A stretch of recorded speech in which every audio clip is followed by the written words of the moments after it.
Bonjour à tous, bienvenue dans l'invité de la rédaction de Médien TV. Vendredi dernier, le ministre de la Santé, de la Protection sociale, la Direction générale de la Sûreté nationale et la Commission nationale de contrôle de la protection des données à caractère personnel ont signé une convention tripartite portant sur l'exploitation de l'identité numérique de la carte nationale pour la simplification et l'amélioration de l'accès aux services de santé. De quoi s'agit-il exactement? Dans quelles mesures cette initiative peut-elle simplifier les procédures et améliorer les prestations sanitaires? Comment peut-elle impacter le parcours de santé des patients? Et où en est la digitalisation du secteur de la santé du Maroc? Et surtout, quelles réformes pour le secteur de la santé au Maroc? Pour répondre à ces questions et à bien d'autres encore, nous avons le plaisir de recevoir aujourd'hui Dr Abdelhadi Ben Abou, président de la Société marocaine de médecine générale, la SMMG.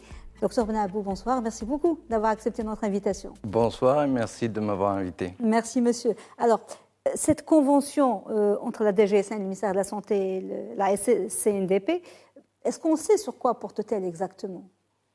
Pour être franc, en tant que société savante de médecine générale, nous avons été informés par voie de presse, nous n'avons pas été impliqués. Et au niveau de nos instances représentatives, nous ne sommes pas du tout informés, nous ne savons pas qui a été impliqué. Mais je pense qu'il faut faire confiance à nos décideurs et que c'est un début, c'est toujours un début. Sûrement qu'ils ont des raisons d'impliquer à la fois la DGSN et le ministère, entre autres, plus le Conseil national de la protection des données à caractère personnel. C'est un début pour sûrement dans la protection des patients, dans la protection des citoyens. Nous en saurons plus à l'avenir et sûrement que nous serons impliqués à l'avenir. Vous parlez surtout de protection des citoyens, donc c'est pas vraiment améliorer l'accès des citoyens aux services de santé, mais c'est pour sécuriser peut-être plus, contrôler. Voilà, c'est ça, pour identifier sûrement. Mais dans le cadre de la généralisation de l'assurance maladie, en fait, il ne peut pas y avoir, il ne devrait pas y avoir d'abus de consommation de soins, puisque tout le monde devrait normalement être couvert par l'assurance maladie. Mais ce serait intéressant en cas de morts, où on trouve de décès accidentels, etc., qu'on sache à qui nous avons affaire, l'identité, les personnes à contacter, etc. Mais sûrement que ça va être évolutif. Oui, ça va être évolutif. Est-ce que ça peut améliorer le parcours de santé du patient au Maroc? Parce qu'il y a un véritable problème. C'est un projet à lui tout seul. L'accès aux soins, le parcours des soins, c'est un projet énorme. Et avec la régionalisation, avec ce qu'on appelle les territoires régionaux de la santé, qui sont en fait que la décentralisation, qui a été longtemps prônée par feu Sa Majesté Hassan II, c'est ça. Et là, nous avons besoin de maîtriser les dépenses de soins parce que c'est l'argent des contribuables, des adhérents aux organismes d'assurance maladie. Il faut absolument maîtriser cela. Et je pense que le parcours coordonné des soins n'est pas l'affaire du patient à lui tout seul, mais c'est une affaire de tout le monde. Et on doit veiller tous à préserver les équilibres financiers des organismes d'assurance maladie, d'où l'intérêt d'un parcours coordonné des soins bien ficelé, bien étudié. Les gens, quand ils entendent parler de puces avec des données intégrées dans la carte d'identité nationale, ils sont un peu méfiants, ils ont des appréhensions, justement pour la protection des données personnelles. Il y a plusieurs choix de comment, ça c'est le côté technique, il y a plusieurs choix de comment avoir à disposition un carnet de santé qu'on peut utiliser même à l'étranger, si vous voulez. C'est le dossier médical partagé avec des données auxquelles peut avoir accès un médecin où qu'il soit. Dans l'intérêt du patient. Et là, bien sûr, il y a des clés pour protéger les données à caractère personnel. C'est confidentiel, c'est secret, etc. Donc là, le problème ne devrait pas se poser sur le plan technique. D'accord. Alors, dernièrement, on entend beaucoup parler de digitalisation tous azimuts, dans tous les domaines. Celui de la santé n'y échappe pas. Et le ministre de la Santé a déclaré que cette convention s'inscrivait justement dans le cadre de la politique de digitalisation du secteur de la santé. Où en est-on justement? Où en est ce chantier de digitalisation du secteur? Qu'est-ce qui a été fait? Qu'est-ce qui reste à faire? On en est encore au balbutiement? Nous sommes pas seulement au balbutiement, nous sommes, je dirais, dans la préhistoire de la digitalisation. À ce point, oui. Si on envisage la création, j'espère prochaine, des ordinateurs quantiques qui vont traiter des milliards de données en une fraction de seconde. Oui. Donc, dans tous les cas, ça ne peut être que les balbutiements. Il y a des choses qui se font, il y a des choses qu'il faut veiller à suivre et à améliorer dans le temps, dans l'espace et dans le temps, et ça se fera au cours de tout le long des générations à venir. Ça ne sera jamais un point final.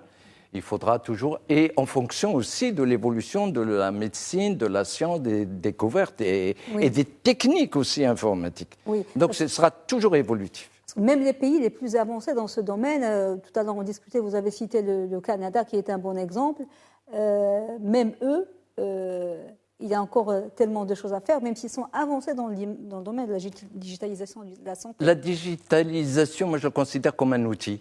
Ça dépend de ce qu'on va en faire. Vous prenez un tournevis, vous pouvez l'utiliser pour tourner des vis, mais aussi pour planter des choux, pour couper, et même pour plus que ça. Donc ça dépend de ce qu'on va mettre dedans. Oui.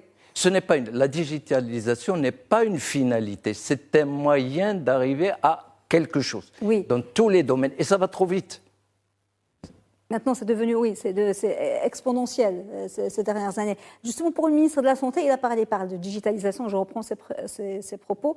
Il dit, pour lui, la digitalisation du secteur serait l'une des bases essentielles de la réforme profonde du système de santé au Maroc. Est-ce que vous êtes de cet avis? Parce que là, vous venez de dire que c'est un outil, on entend beaucoup parler de ce chantier de réforme de la santé au Maroc depuis des années, et c'est un secteur en souffrance, et c'est les Marocains en font l'expérience tous les jours dans les hôpitaux publics et même dans les cliniques privées. Est-ce que vous partagez cet avis en tant que médecin généraliste et en tant que président de la SMMG? Moi, je vais vous dire, je me rappelle des derniers qu'on appelait RQAS. Il y a longtemps, j'étais enfant à Raqas qui transportait, c'était l'équivalent d'un facteur qui remettait le courrier dans les doigts les plus reculés, à pied, sous la neige, sous la pluie, etc. Il mettait des jours. Entre cette époque et aujourd'hui, où tout va vite, je pense que la digitalisation va permettre énormément de choses qui vont bien sûr réguler et qui vont être limitées aussi par ce qu'on va mettre dans les structures hospitalières, etc. La digitalisation, on peut faire énormément de choses, mais est-ce que dans l'infrastructure, dans l'organisation, avec les facteurs humains, est-ce que ça va aller aussi vite que la digitalisation qui peut faire des merveilles extraordinaires, ce qu'on ne peut même pas imaginer aujourd'hui d'ailleurs. Justement, la collecte de données, les mégadonnées, le big data dans le domaine de la santé, c'est important pour avoir des chiffres, pour avoir des statistiques, surtout pour les problèmes de santé publique. Donc, est-ce pour optimiser, améliorer la prise en charge des problèmes, particulièrement de santé publique? Ça pour avoir vous avez donné l'exemple quand on discutait tout à l'heure des accouchements, par exemple. Vous savez, dans tous les domaines, nous avons besoin de savoir ce que nous faisons, évaluer ce que nous faisons, évaluer la formation des médecins, évaluer les traitements, les prises en charge, etc. Dans les différents systèmes de santé à travers le monde, chaque système fonctionne en fonction des données du pays, de la région, etc. Bien sûr. Donc, qu'est-ce que nous faisons? Nous faisons des choses, mais quels sont les résultats attendus? Quel est l'impact de ces mesures que nous prenons? Et sans les données, sans le recueil, sans la boussole, sans des statistiques bien étudiées, on ne peut pas améliorer et on ne peut pas anticiper non plus. Parce on peut avoir un exemple concret en quoi c'est pour la santé publique. Je vais vous donner un exemple. Par exemple, la Société marocaine de médecine générale, elle est sur un projet dont l'idée remonte à 2001 et que nous avons commencé à concrétiser depuis 2017. Donc la médecine étant tellement vaste, elle n'a pas de frontières. On dit que c'est un océan, le savoir c'est un océan, mais l'océan il a des limites. Alors que la médecine, elle n'a pas de limites et elle est constamment évolutive. Est-ce que le médecin peut suivre l'évolution? Est-ce qu'il peut tout savoir? Non. Donc, nous devons fixer des priorités, nationale en fonction de certains critères. Lesquels? C'est-à-dire, nous pouvons suivre les courbes d'incidence des maladies et dire que, tiens, nous avons un problème de tuberculose, nous avons un problème de cancer, de mortalité materno-fétale, etc. Et donc ça, c'est prioritaire. On ne le fait pas déjà? On le fait, mais on devrait le faire tous ensemble, que ce soit dans le privé, dans le public, etc. Donc nous espérons... Base de données. Sans les données, on ne peut pas savoir ce que nous faisons, ni ce que nous devons faire, ni pourquoi nous faisons ce que nous faisons. Donc notre projet, justement, c'est celui de recueillir, de connaître à travers un sondage que nous avons fait avec les médecins, de savoir quelles sont les pathologies les plus fréquentes, parmi les plus fréquentes, quelles sont les plus coûteuses, quelles sont celles qui peuvent évoluer vers la chronicité, etc. Quels sont les besoins des médecins et quelles sont les priorités nationales. À partir de là, nous avons défini des thèmes de formation des médecins parce que, quoi qu'on fasse, quelle que soit l'infrastructure, quels que soient les techniques, les moyens technologiques qu'on peut mettre en place, au final, c'est l'ordonnateur des dépenses de soins qui peut faire réussir ou échouer un système de santé. Donc c'est le prescripteur, c'est le médecin. Donc on doit tout miser sur la formation des médecins. Et je dis bien qu'on ne peut réussir la refonte d'un système de santé sans la refonte de l'enseignement. Pas seulement l'enseignement de base, mais aussi à partir du lycée, créer une filière qui prépare les lycéens, les étudiants à être le hakim d'il y a longtemps. Oui, on va en parler, même la formation des médecins, parce que vous avez un avis sur la formation et la spécialisation, on va y venir. Alors, pour préciser quelque chose de très important, vous présidez la Société marocaine de médecine générale, pas des médecins généralistes. La SMMG, c'est très important. Donc, il faut nuancer les choses, parce que des fois, on confond. Absolument, parce que la médecine n'est pas l'affaire d'une catégorie professionnelle. On ne peut pas mettre les patients dans des tiroirs et en général, même dans les centres hospitaliers ou universitaires où les médecins sont formés au top des connaissances actuelles, si vous voulez, ils travaillent en équipe. Donc la médecine générale ne peut pas être l'affaire des médecins généralistes. Il faut absolument travailler dans un réseau de soins avec les spécialistes, avec l'hôpital public, avec les cliniques privées, etc. Et entre médecins généralistes, et puis essayer ensemble parce que finalement, tout ce dont nous parlons, c'est dans l'intérêt du patient. Oui. Donc nous devons travailler non pas dans l'intérêt d'une catégorie professionnelle, mais dans l'intérêt du patient. Et pour cela, nous avons besoin de nous concerter entre différents prestataires de soins, y compris les auxiliaires, y compris l'infirmière, y compris la sage-femme, le kinésithérapeute, etc. Et c'est ce que vous faites au sein de la SGG? Oui, nous avons impliqué un peu tout le monde, même des non-médecins. Nous avons besoin de psychosociologues, nous avons besoin de psychologues, nous avons besoin d'énormément de données sur lesquelles le médecin en général n'a pas été formé.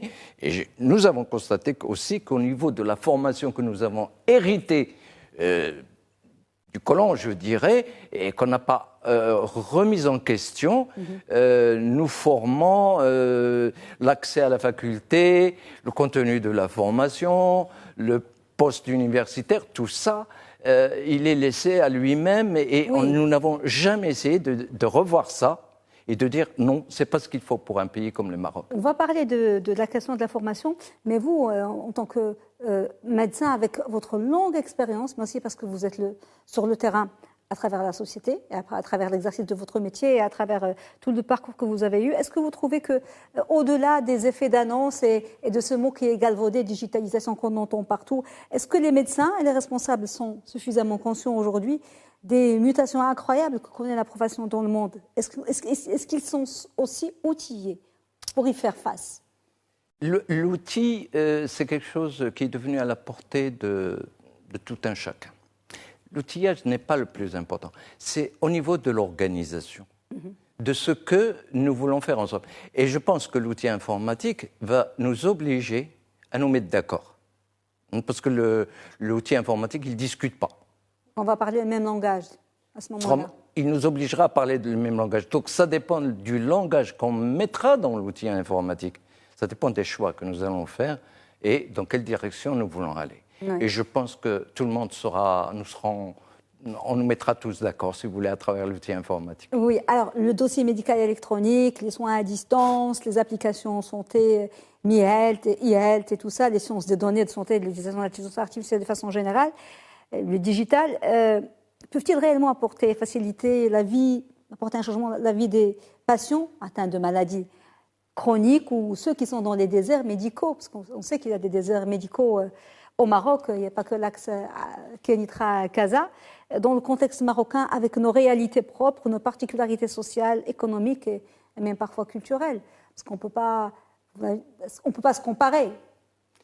Il ne faut pas se comparer. Il faut se comparer à ce que nous voulons devenir et non pas par rapport à d'autres pays, quoique il y a de très belles réussites, mais c'est parcellaire si vous voulez. Oui. Pour notre pays, nous avons, comme vous l'avez dit, des déserts médicaux, nous avons des gens qui sont sous la neige pendant 6 mois, pendant 3 mois, etc. Et donc cela, effectivement, avec la digitalisation, nous pouvons avoir des prestataires de soins, quelle que soit leur formation. Ça peut être un infirmier, dans les pratiques avancées, qui peut assister un expert, un spécialiste, etc., même de l'étranger, pour aider à soigner des gens qui n'ont pas besoin de se déplacer.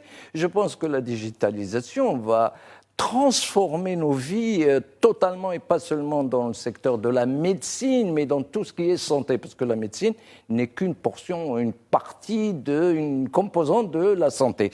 La santé, elle est multifactorielle. Donc, multifactorielle, justement, la digitalisation, ce n'est pas de la médecine, c'est un autre facteur qui joue pour l'amélioration de la santé des citoyens, sur le plan économique, sur le plan de supprimer les distances, c'est-à-dire qu'en temps réel, on peut soigner des gens à distance, des personnes chez eux, parce qu'aujourd'hui, nous n'avons pas, on commence à peine à former les accompagnants de vie pour les personnes isolées, âgées, grabataires, portant des maladies chroniques, handicapées, etc. Les parents ne sont pas toujours disponibles, ils vont travailler, etc. Donc la digitalisation, c'est un impératif. On y va de toute façon, on y va. Il faut savoir y aller intelligemment, rapidement et de manière efficace. On va aborder à présent un point très très très important, celui de la réforme de la santé, qui est lié justement à la formation. Que pensez-vous justement du cursus de formation des médecins au Maroc et du débat au sujet de la médecine? Il y a eu tout un débat ces dernières années du médecin généraliste ou médecin de famille et des problématiques liées à la spécialisation aussi, parce que vous avez un point de vue particulier sur ce point-là. Nous avons, depuis l'indépendance, calqué notre modèle, notre système sur le système français. Cette approche est-elle dépassée aujourd'hui? Si oui, que proposez-vous en votre nom en tant que médecin, au nom de la SMMG? Pardon, d'abord, parce qu'il y a 3 questions dans la question. La formation. Après, on parlera du médecin de famille et du médecin généraliste, qu'on confond parfois. Si vous voulez, revenons au premier diplôme. Ce n'est pas un diplôme, au premier diplôme qui a été remis au premier médecin au monde. C'était l'université Al-Qarawiyyin qui l'a délivré. C'était la première université. On ne l'a pas donné sur la base de notes sur 20, mais sur la base des compétences acquises par ce premier médecin qui a été jugé par ses précepteurs, ses encadrants, comme quoi il était capable, il avait acquis toutes les connaissances nécessaires pour soigner les gens. Et c'était le hakim qui avait si vous voulez, une formation, une culture un peu encyclopédique sur énormément de choses, autant de ce qui est humain, etc. Donc je ne vais pas m'attarder sur ça, mais aujourd'hui, moi, à mon époque, je pense que ça continue, je réussissais avec 12 sur 20, par exemple. Mais aucun patient n'accepterait d'être soigné à hauteur de 12 sur 20. Même à hauteur de 20 sur 20 sur le plan médical, il peut ne pas être satisfait, parce qu'à côté de ça, il veut un plus.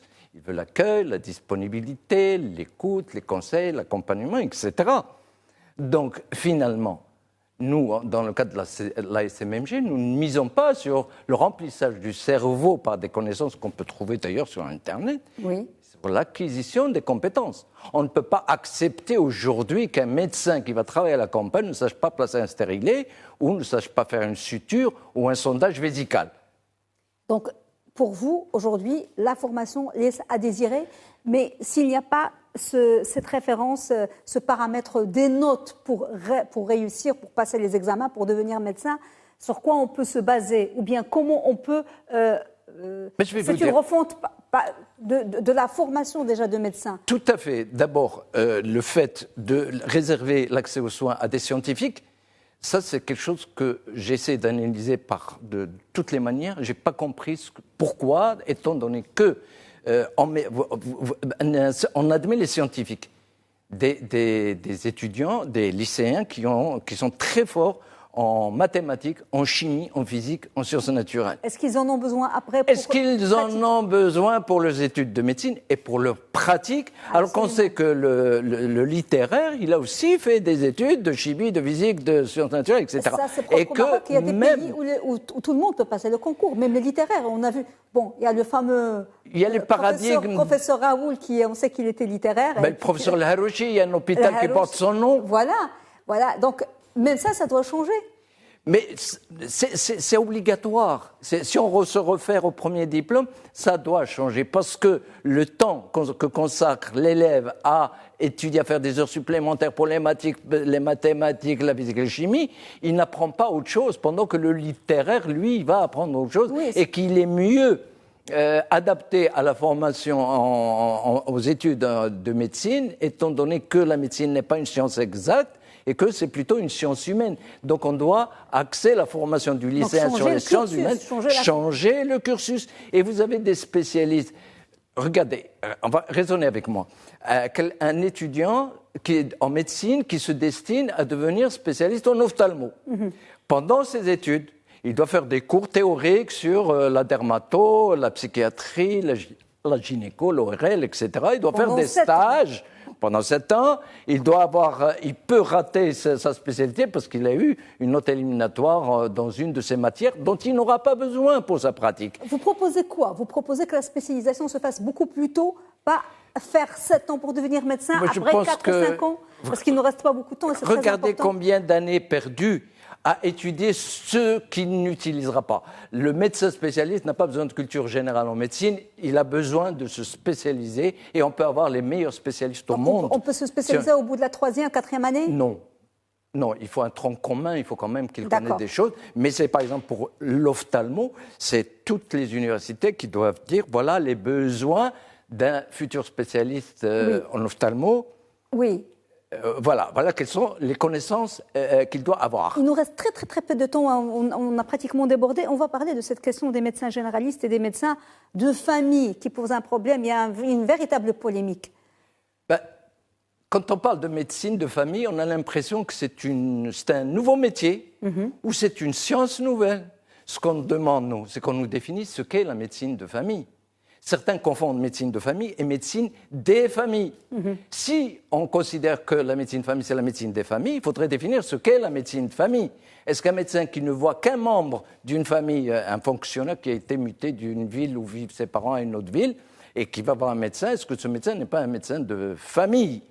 Donc là, il y a une confusion dans la conception de ce qu'est un médecin de famille. La médecine de famille, c'est l'appellation anglo-saxonne du médecin généraliste. La spécialité en médecine de famille, moi je vais vous dire, puisqu'on a dépassé le temps, je vais vous dire, vous prenez un cours, certains cours de médecine, vous les donnez à un collégien, il vous dira ça c'est de la cardiologie, ça c'est de la psychiatrie, ça c'est de la traumato. Vous prenez un cours de médecine de famille, vous le donnez à n'importe quel doyen, enseignant, médecin, vous lui dites ça c'est quoi? Personne ne vous dira c'est ça la médecine de famille. Parce que la médecine de famille en tant qu'entité spécifique n'existe pas.